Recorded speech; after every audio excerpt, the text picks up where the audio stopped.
Assalamualaikum, perkenalkan nama saya Paradiba Virgina dengan NIM 2009-11648 dari kelas Sistem Informasi B.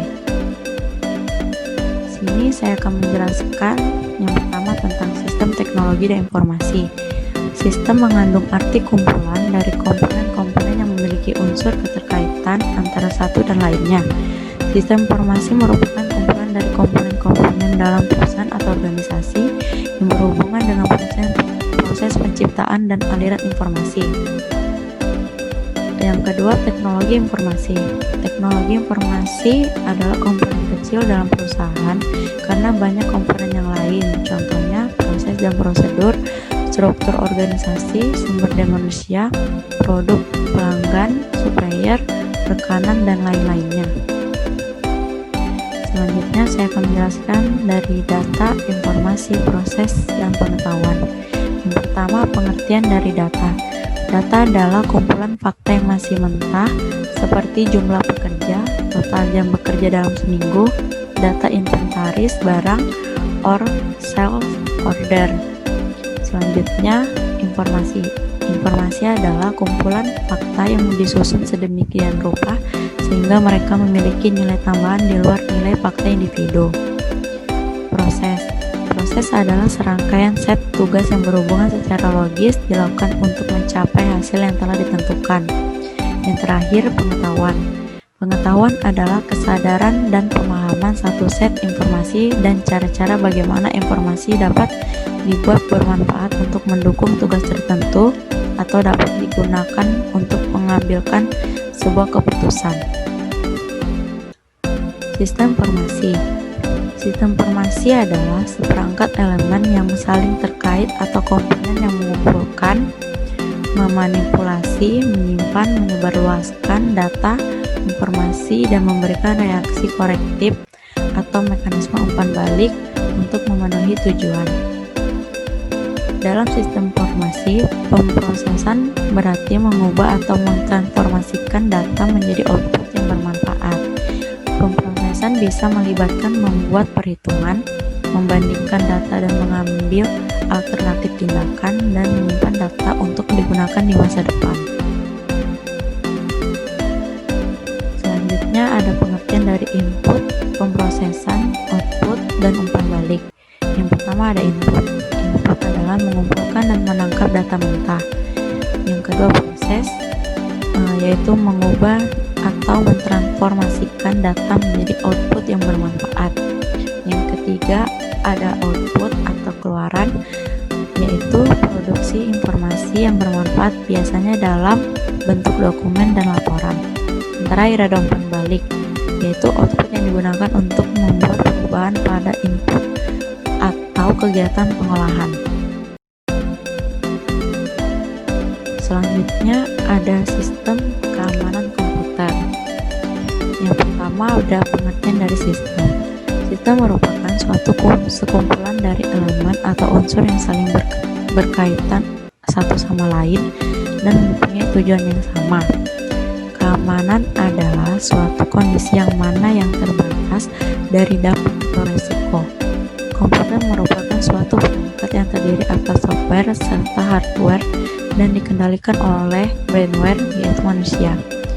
Apabila ketiga kata ini dirangkai, maka akan mempunyai arti, yaitu suatu sistem yang mengkondisikan komputer agar terhindar dari berbagai resiko atau masalah. Itulah yang dimaksud dengan sistem keamanan komputer. Keamanan komputer merupakan suatu cabang dari teknologi yang dikenal dengan istilah keamanan informasi yang diterapkan pada komputer. Sasaran dari keamanan komputer yaitu antara lain adalah sebagai perlindungan informasi terhadap korupsi atau pencurian serta pemeliharaan ketersediaan seperti yang telah dijabarkan dalam kebijakan keamanan. Lingkup keamanan sistem komputer terdiri dari pengamanan secara fisik, pengamanan akses, pengamanan data, dan pengamanan komunikasi jaringan. Ada pula pula aspek dan ancaman terhadap security. Yang pertama ada privasi, yaitu sesuatu yang sifatnya rahasia atau privat. Intinya adalah suatu pencegahan supaya informasi tersebut tidak dapat diakses oleh orang yang tidak dikenal atau tidak berhak. Yang kedua ada confidentiality, yaitu data yang diberikan kepada pihak lain dengan tujuan khusus namun tetap dijaga penyebarannya. Yang ketiga ada integrity, yaitu suatu informasi tidak boleh diubah terkecuali oleh pihak informasi tersebut. Yang terakhir ada authentication, yaitu akan dilakukannya sewaktu user login dengan menggunakan nama user serta passwordnya. Selanjutnya ada bentuk-bentuk ancaman dari sistem komputer. Yang pertama ada interupsi. Interupsi merupakan bentuk ancaman terhadap ketersediaan, yang mana data rusak sehingga tidak dapat diakses bahkan digunakan lagi.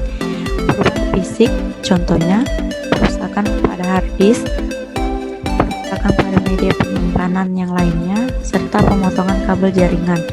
Perusakan non-fisik, contohnya penghapusan suatu file-file tertentu dari sistem komputer. Selanjutnya ada intersepsi. Intersepsi merupakan bentuk sebuah ancaman terhadap kerahasiaan, yang mana pihak yang tidak berhak berhasil mendapatkan hak akses untuk membaca suatu data atau informasi dari suatu sistem komputer. Tindakan yang dilakukan dapat berupa melalui penyadapan data yang ditransmisikan melalui jalur publik atau umum yang dikenal dengan istilah wiretapping atau wired networking, yang merupakan jaringan yang menggunakan kabel sebagai media dan transmisi data. Selanjutnya ada modifikasi. Modifikasi merupakan sebuah bentuk dari ancaman terhadap integritas, yang mana pihak yang tidak berhak berhasil mendapatkan hak akses dalam mengubah suatu data ataupun informasi dari sistem komputer. Data atau informasi yang diubah tersebut berupa record dari suatu tabel yang terdapat pada file database. Ya, selanjutnya ada publikasi. Publikasi adalah suatu bentuk ancaman terhadap integritas. Tindakan yang dilakukan adalah dengan meniru dan juga memasukkan suatu objek ke dalam sistem komputer. Objek yang dimasukkan biasanya berupa suatu file ataupun record yang disisipkan atau diletakkan pada suatu program aplikasi. Sekian penjelasan dari saya. Jika ada kurangnya, saya mohon maaf. Terima kasih dan shalom.